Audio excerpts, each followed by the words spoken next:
നമസ്കാരം. ഇന്നിവിടെ നടക്കാൻ പോകുന്നത് വാഗ്വർദ്ധിനി എന്ന പരിപാടിയാണ്.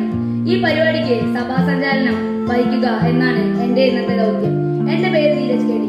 ഞാൻ 9ാം ക്ലാസ് വിദ്യാർത്ഥി. ഈ വാഗ്വർദ്ധിനിയിലൂടെ നമ്മൾ ഉദ്ദേശിക്കുന്നത് കുട്ടികൾക്കുള്ള പ്രാസംഗിക ശക്തി കൂട്ടാനും അവരുടെ ഉച്ചാരണശേഷി വർദ്ധിപ്പിക്കാനുമാണ്. ഏതൊരു നല്ല കാര്യം നടക്കുമ്പോഴും അതിനാദ്യം വേണ്ടത് ഈശ്വരന്റെ അനുഗ്രഹമാണ്. അതിനെ നമുക്ക് ഈശ്വര പ്രാർത്ഥനയിലേക്ക് കടക്കാം. അഖിലാണ്ട മണ്ഡല മണിച്ചൊരുക്കി അതിനുള്ളിലാനന്ദ ദീപം കൊളുത്തി പരമാണു പൊരുളേലും സ്ഫുരണമായി മിന്നും പരമപ്രകാശമേ ശരണം നീ എന്നും. അടുത്തതായി സ്വാഗത പ്രഭാഷണമാണ്. നമ്മുടെ ഇന്നത്തെ വാഗ്വർദ്ധിനി എന്ന പരിപാടിക്കായി ഇവിടെ ഫലപ്രഖ്യാപനത്തിനായി വന്നെത്തിയ രാംദാസ് മാഷിനെ ആദ്യം തന്നെ സ്നേഹപൂർവ്വം ഈ വേദിയിലേക്ക് സ്വാഗതം ചെയ്തുകൊള്ളുന്നു.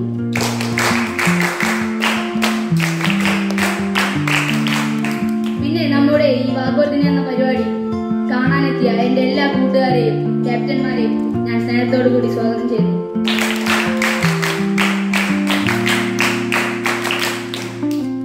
ഇനി ഈ പരിപാടിക്ക് മത്സരിക്കാനെത്തിയ എല്ലാവർക്കും എന്റെ എല്ലാവിധ ആശംസയും നേർന്നുകൊണ്ട് ഞാൻ എന്റെ സ്വാഗത പ്രഭാഷണം നിർത്തുന്നു. ഇനി നമുക്ക് അടുത്തതായി പരിപാടിയിലേക്ക് കടക്കാം. ആദ്യം തന്നെ മത്സരിക്കാൻ വരാൻ പോകുന്നത് വൈകേഷാണ്. വൈകേഷിനെ സ്നേഹത്തോടെ ഈ വേദിയിലേക്ക് ക്ഷണിച്ചുകൊള്ളുന്നു. മാന്യസദസ്സിനെ വന്ദനം. എന്റെ പേര് വൈകേഷ് യസ്. ഞാൻ 8ാം ക്ലാസ് വിദ്യാർത്ഥി. ഞാൻ ഇന്നിവിടെ പറയാൻ പോകുന്നത് ഒരു കഥയും അതിന്റെ ഒരു ചെറു ഗുണപാഠവുമാണ്. അധികം വൈകാതെ ഞാൻ കഥയിലോട്ട് കടക്കാം. നമ്മളുടെ ഹിന്ദുമതത്തിൽ രണ്ട് ഇതിഹാസങ്ങളുണ്ട്. ഒന്ന് രാമായണവും 2 മഹാഭാരതവും. ഇതിൽ നിന്ന് ഞാൻ പറയുന്നത് മഹാഭാരതത്തിൽ നിന്നെടുത്ത ഒരു കഥയാണ്. ഞാൻ കഥയിലോട്ട് കടക്കാം. പാണ്ഡുമക്കളായ യുധിഷ്ഠിരൻ, ഭീമൻ, അർജുനൻ, നകുലൻ സഹോദരന്മാർ ധനത്തിന്റെ കാര്യത്തിലും ശക്തിയുടെ കാര്യത്തിലും വളരെ മുമ്പിലാണല്ലോ. ഇത് കാരണത്താൽ ധൃതരാഷ്ട്രരുടെ മൂത്തപുത്രനായ ദുര്യോധനന് വളരെ അസൂയയായിരുന്നു. പാണ്ഡവരെ എങ്ങനെയെങ്കിലും നശിപ്പിക്കണമെന്ന് ദുര്യോധനൻ തന്റെ മാമനായ ശകുനിയുമായി ആലോചിച്ചു. ഇനി അടുത്തതായി ഈ വേദിയിൽ പ്രസംഗിക്കാൻ പോകുന്നത് നിരഞ്ജനാണ്. നിരഞ്ജനെ സ്നേഹത്തോടുകൂടി ഈ വേദിയിലേക്ക് ക്ഷണിച്ചുകൊള്ളുന്നു. എന്റെ പേര് നിരഞ്ജൻ. ഞാൻ 7ാം ക്ലാസ് വിദ്യാർത്ഥി. ഞാൻ ഇന്നിവിടെ പറയാൻ പോകുന്ന കഥയുടെ പേര് നാരദനും മായയും. പണ്ട് നാരദൻ എന്നു പേരുള്ള ഒരു യുവ സന്യാസി ഉണ്ടായിരുന്നു. നാരദന് എന്നും പുസ്തകം വായിക്കുക ശീലമായിരുന്നു. ഒരു ദിവസം പതിവ് പോലെ പുസ്തകം വായിച്ചുകൊണ്ടിരിക്കെ ഒരു പ്രത്യേകതരം വാക്ക് കാണാനിടയായി. അത് വേറെ ഒന്നുമല്ല, മായ എന്നായിരുന്നു. എത്ര പുസ്തകം വായിച്ചിട്ടും അതിന്റെ അർത്ഥം നാരദന് കണ്ടുപിടിക്കാൻ കഴിഞ്ഞില്ല. പല പണ്ഡിതന്മാരോടും ആചാര്യന്മാരോടും വരെ ചോദിച്ചിട്ട് കണ്ടുപിടിക്കാൻ കഴിഞ്ഞില്ല. നാരദൻ അവസാനം കരുതി സാക്ഷാൽ കൃഷ്ണന്റെ അടുത്ത് പോയി ചോദിക്കാമെന്ന്. ഇനി അടുത്തതായി ഇവിടെ പ്രസംഗിക്കാൻ വരാൻ പോകുന്നത് ആദിമാതാണ്. ആദിമാതിനെ സ്നേഹത്തോടുകൂടി ഈ വേദിയിലേക്ക് ക്ഷണിച്ചുകൊള്ളുന്നു. സന്നിഹിതരായിട്ടുള്ള എല്ലാവർക്കും എന്റെ വിനീതമായ നമസ്കാരം. എന്റെ പേര് ആദിനാഥ്. ഞാൻ 6ാം ക്ലാസ് വിദ്യാർത്ഥിയാണ്. ഇന്നത്തെ എന്റെ കർത്തവ്യം എന്തെന്ന് വെച്ചാൽ ഈ വേദിയിൽ ഒരു ഗുണപാഠമുള്ള കഥയും അതിന്റെ സാരാംശവും പറയുക എന്നതാണ്.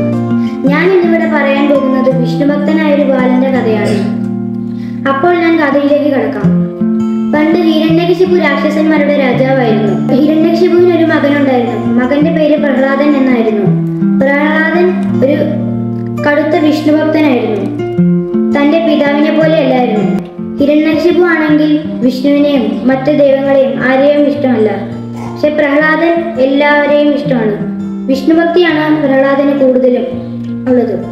അടുത്തതായി ഈ വേദിയിലേക്ക് പ്രസംഗിക്കാൻ വരാൻ പോകുന്നത് ശ്രീഹരിയാണ്. ശ്രീഹരിയെ സ്നേഹത്തോടെ ഈ വേദിയിലേക്ക് ക്ഷണിച്ചുകൊള്ളുന്നു. നമസ്തേ, എന്റെ പേര് ശ്രീഹരി എസ്. ഞാൻ പഠിക്കുന്നത് 5ാം ക്ലാസ്സിലാണ്.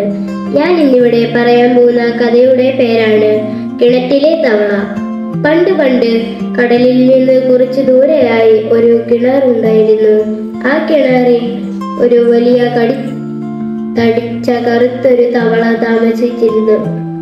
അടുത്തതായി ഈ വേദിയിലേക്ക് പ്രസംഗിക്കാൻ വരാൻ പോകുന്നത് ദേവദേവേട്ടനാണ്. ദേവദേവേട്ടനെ സ്നേഹത്തോടു കൂടി ഈ വേദിയിലേക്ക് ക്ഷണിച്ചുകൊള്ളുന്നു. മാന്യ സദസ്സിന് വന്ദനം. എന്റെ പേര് ദേവദേവ്. ഞാൻ 10ാം ക്ലാസ് വിദ്യാർത്ഥിയാകുന്നു. ഇന്ന് ഞാൻ ഈ വേദിയിൽ നിങ്ങളോട് പങ്കുവെക്കാൻ ആഗ്രഹിക്കുന്നത് ഭഗവത്ഗീതയും പോസിറ്റീവ് സൈക്കോളജിയും എന്ന് പറയുന്ന വിഷയത്തെ പറ്റിയാണ്. ഈ പോസിറ്റീവ് സൈക്കോളജി എന്ന് പറയുന്ന വിഷയം ലോകത്തെ പരിചയപ്പെടുത്തിയ വ്യക്തിയാണ് ഡോക്ടർ മാർട്ടിൻ സെൽമൻ. ഇദ്ദേഹമാണ് പോസിറ്റീവ് സൈക്കോളജി എന്ന ശാസ്ത്രീയ പഠനത്തിന്റെ പിതാവായി അറിയപ്പെടുന്നത്. ആദ്യം നിന്ന് ഞാൻ സൈക്കോളജി എന്ന് പറയാം. മനുഷ്യന്റെ മനസ്സിന്റെയും സ്വഭാവങ്ങളുടെയും പിന്നെ അതുപോലെ ഒരു മനുഷ്യൻ എന്താണ് പ്രവർത്തിക്കുന്നത്, ചിന്തിക്കുന്നത്, എന്താണ് അനുഭവപ്പെടുന്നത് എന്നതിന്റെ ശാസ്ത്രീയ പഠനമാണ് സൈക്കോളജി. ദുര്യോധനൻ പറഞ്ഞു, എത്രയും പെട്ടെന്ന് പാഞ്ചാലിയുടെ വസ്ത്രാക്ഷേപം നടത്താൻ. ജ്യേഷ്ഠന്റെ ആജ്ഞ കേട്ട് ദുശാസനൻ പാഞ്ചാലിയുടെ വസ്ത്രാക്ഷേപം നടത്തി. പാഞ്ചാലി യുധിഷ്ഠിരനോട് സഹായം ചോദിച്ചു, 4 അനുജന്മാരോടും ചോദിച്ചു. അവർക്കൊന്നും ചെയ്യാൻ സാധിക്കില്ല എന്ന് മനസ്സിലാക്കി പാഞ്ചാലി സാക്ഷാൽ കൃഷ്ണ ഭഗവാനെ മനസ്സിൽ ധ്യാനിച്ചു. കൃഷ്ണ ഭഗവാന്റെ കൃപയാണോ എന്നറിയില്ല, അവിടെ ഒരു അത്ഭുതം നടന്നു. പാഞ്ചാലിയുടെ വസ്ത്രം എത്ര വലിക്കുന്നോ അത്രയും നീണ്ടുകൊണ്ടിരിക്കുകയായിരുന്നു. വലിച്ച് അവസാനം ദുശാസനൻ അവിടെ നിലംപതിച്ചു. ഇതിൽ നിന്ന് നമുക്ക് മനസ്സിലാക്കാം, ദൈവത്തിനോട് ദൃഢമായ വിശ്വാസവും ഭക്തിയും ഉണ്ടെങ്കിൽ ദൈവം നമ്മളെ ആപത്ത് ഘട്ടങ്ങളിൽ ഒരിക്കലും കൈവിടുകയില്ല. ഇത്രയും പറഞ്ഞുകൊണ്ട് ഞാൻ എന്റെ വാക്കുകൾ നിർത്തുന്നു. നന്ദി, നമസ്കാരം. പിന്നിൽ നിന്ന് ഒരു ശബ്ദം കേട്ട് കണ്ണു തുറന്നു നോക്കിയതും സാക്ഷാൽ കൃഷ്ണൻ മുമ്പിൽ വന്ന് നിൽക്കുന്നു.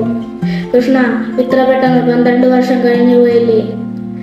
ഇല്ല നാരദ, വെറും അരമണിക്കൂർ മാത്രമേ കഴിഞ്ഞു പോയിട്ടുള്ളൂ. ഇതൊക്കെ നിന്റെ തോന്നലാണ്. നീ മായയെ കുറിച്ച് അറിഞ്ഞതാണ്. നാരദൻ മായയെ കുറിച്ച് അറിഞ്ഞതിൽ സന്തോഷത്തോടെ കൃഷ്ണന്റെ കൂടെ പോയി. ഹിരണ്യകശിപു മരിച്ചപ്പോൾ എല്ലാ ദേവന്മാർക്കും സന്തോഷമായി. വിഷ്ണു സ്വയം ഭൂമിയിലേക്ക് വന്നു പ്രഹ്ലാദന്റെ അടുത്ത് ചോദിച്ചു, നീ എന്ത് വരം വേണമെങ്കിലും എൻ്റെ അടുത്ത് ചോദിച്ചോളൂ, ഞാൻ തരാം. പ്രഹ്ലാദൻ പറഞ്ഞു, എനിക്ക് വരങ്ങളൊന്നും വേണ്ട, അങ്ങയുടെ അനുഗ്രഹം മാത്രം എപ്പോഴും എൻ്റെ കൂടെ ഉണ്ടായാൽ മതി എന്ന് പറഞ്ഞു. അപ്പോൾ പ്രഹ്ലാദൻ അങ്ങനെ പറഞ്ഞു. അപ്പോൾ വിഷ്ണു സന്തോഷത്തോടെ വൈകുണ്ഠത്തിലേക്ക് തിരിച്ചുപോയി. അങ്ങനെ ഈ കഥ അവസാനിച്ചു.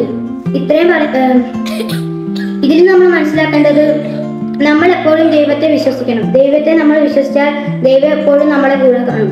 ഇത്രയും പറഞ്ഞുകൊണ്ട് ഞാൻ എൻ്റെ വാക്കുകൾ ഉപസംഹരിക്കുന്നു. നന്ദി, നമസ്കാരം. നീ ആരാണ്? അപ്പോൾ ആ തവള പറഞ്ഞു, ഞാനൊരു തവളയാണ്.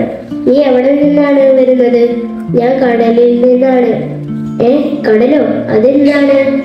കടലെന്ന് വെച്ചാൽ എത്ര വലുതാണ്? അപ്പോൾ ആ തവള പറഞ്ഞു, കടലെന്ന് വെച്ചാൽ നല്ലോണം വലുതാണ്. ഒരിക്കലും നിങ്ങൾ തോറ്റ് പിന്മാറരുത്, കാരണം നിങ്ങളുടെ ശത്രുവും മിത്രവും താൻ തന്നെയാകുന്നു. ഈ വാഗ്വർദ്ധിനി എന്ന പരിപാടി അതിഗംഭീരമായി പ്രസംഗിച്ച് 1ാം സ്ഥാനം കരസ്ഥമാക്കിയ ആദിമാദിന് അഭിനന്ദനങ്ങൾ. പിന്നെ 2ാം സ്ഥാനം കരസ്ഥമാക്കിയ നിരഞ്ജനും. ഇനി നമുക്ക് നന്ദി പ്രഭാഷണത്തിലേക്ക് കടക്കാം. ഇത്രയും നേരം നമ്മളുടെ കൂടെ ഇരുന്ന് നമ്മുടെ വാഗ്വർദ്ധിനിയുടെ വിധി പ്രഖ്യാപിച്ച രാംദാസ് മാസ്റ്ററിനെ സ്നേഹത്തിന്റെ ഭാഷയിൽ നന്ദി അർപ്പിക്കുന്നു.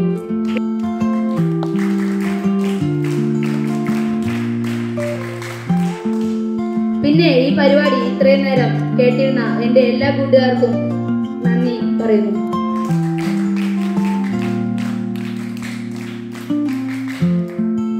പിന്നെ ഇവിടെ വന്ന് പ്രസംഗിച്ച 5 പേർക്കും അഭിനന്ദനങ്ങളും നന്ദിയും അർപ്പിക്കുന്നു.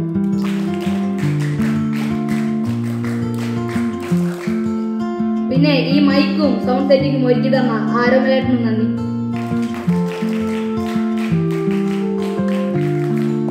പിന്നെ ഈ പരിപാടി നന്നായി നടത്താൻ സഹായിച്ച സർവേശ്വരനും നന്ദി പറഞ്ഞുകൊണ്ട് ഞാൻ ഈ നന്ദി പ്രഭാഷണം അവസാനിപ്പിക്കുന്നു.